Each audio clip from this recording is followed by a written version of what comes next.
कहानी जितना काफी है। राहुल एक बड़ी कंपनी में काम करता था। अच्छी तनख्वाह थी, रहने के लिए ठीक ठाक घर था और जरूरत की हर चीज मौजूद थी। फिर भी उसके चेहरे पर अक्सर बेचैनी रहती थी।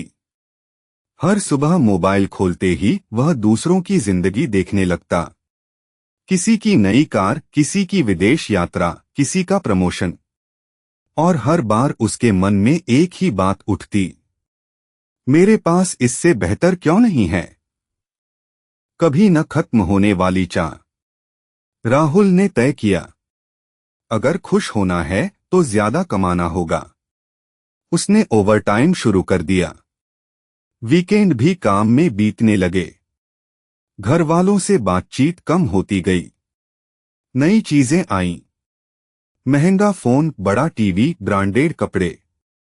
लेकिन अजीब बात यह थी कि खुशी आने के बजाय मन और खाली हो गया। एक छोटा सा पल। एक शाम थका हुआ राहुल पार्क से गुजर रहा था। वहां एक बुजुर्ग आदमी बेंच पर बैठा चाय पी रहा था। पास में उसका पोता हंसते हुए खेल रहा था। राहुल कुछ देर वहीं रुक गया। बुजुर्ग ने मुस्कुराकर कहा, बेटा बैठोगे? चाय गर्म है। सच्ची बात। बातों बातों में राहुल ने पूछ लिया, आप हमेशा इतने शांत कैसे रहते हैं?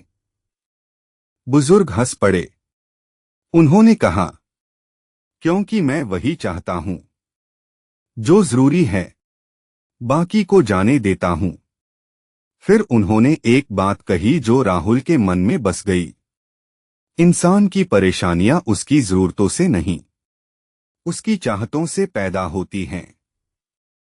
समझ की शुरुआत।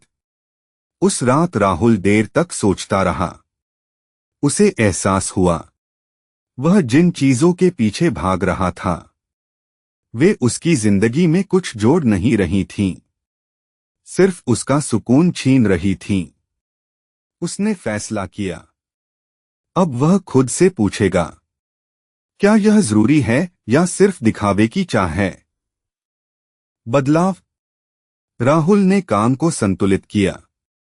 परिवार के साथ समय बिताने लगा। छोटी छोटी चीजों में खुशी ढूंढने लगा।